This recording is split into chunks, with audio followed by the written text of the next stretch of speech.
यरूशलेम इस्लाम, ईसाई और यहूदी धर्मों का पवित्र स्थल है। इजरायलियों और फ़लस्तीनियों के पवित्र शहर यरूशलेम को लेकर विवाद बहुत पुराना है। यरूशलेम इजरायली अरब तनाव में सबसे ज़्यादा विवादित मुद्दा है। यह शहर इस्लाम, यहूदी और ईसाई धर्मों में बेहद अहम स्थान रखता है। इन दिनों इजराइल और फ़लस्तीन के बीच की जंग से पूरा विश्व वाकिफ है। बात करें अगर यरूशलेम की, तो पैगंबर इब्राहिम को अपने इतिहास से जोड़ने वाले ये तीनों ही धर्म जो हमने बताए, ईसाई, यहूदी और इस्लाम, यरूशलेम को अपना पवित्र स्थान बताते हैं। यही वजह है कि सदियों से मुसलमानों, यहूदियों और ईसाइयों के दिल में इस शहर का नाम बसता रहा है।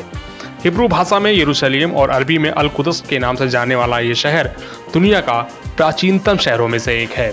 आज यरूशलेम अलग अलग धर्मों के बीच विभाजन और संघर्ष की वजह से सुर्खियों में रहता है, लेकिन इस शहर का इतिहास इन्हीं लोगों को आपस में जोड़ता भी है।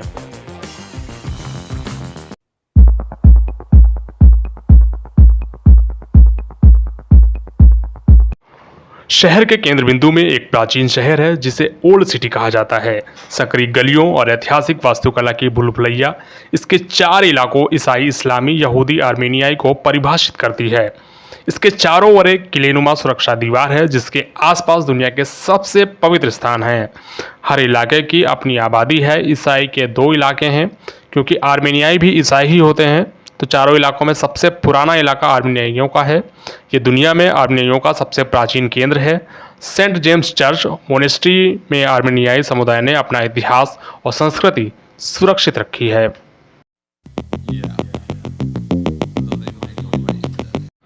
ईसाई इलाके में the church of the Holi sceptre है। ये दुनिया के ईसाइयों की आस्था का केंद्र है। ये जिस स्थान पर स्थित है वो ईसा मसीह की कहानी का केंद्र बिंदु है।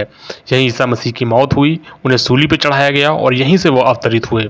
दातर ईसाई परंपराओं के मुताबिक ईसा मसीह को यहीं गोलगोथा पर सूली पर चढ़ाया गया था। इसे ही हिल ऑफ द कैलवरी कहा जाता है। ईसा मसीह का मकबरा सेप्टर के भीतर ही है और माना जाता है कि यहीं से वे अवतरित भी हुए थे।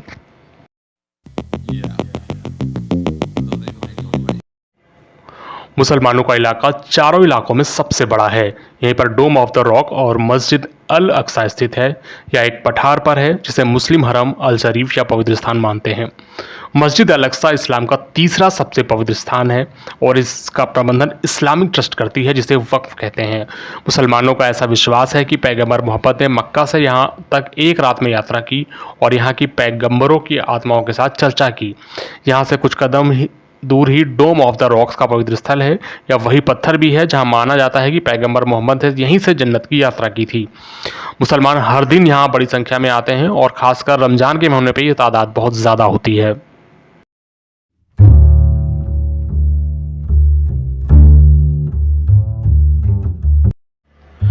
यहूदी इलाके में कोटेल या पश्चिम दीवार है। ये वॉल ऑफ द माउंट का बचा हिस्सा है। माना जाता है कि कभी यहूदियों का पवित्र मंदिर इस स्थान पर था।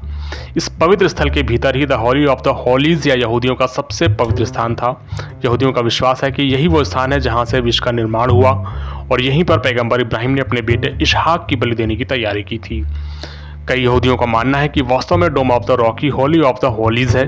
आज पश्चिम दीवार वो सबसे नज़दीक स्थान है जहां से यहूदी हॉली ऑफ द हॉलीज की आराधना कर सकते हैं। इसका प्रबंधन पश्चिम दीवार के रबी करते हैं। यहाँ हर साल दुनिया भर के दसियों लाख यहूदी पहुंचते हैं और अपनी विरासत के साथ जुड़ाव महसूस करते हैं।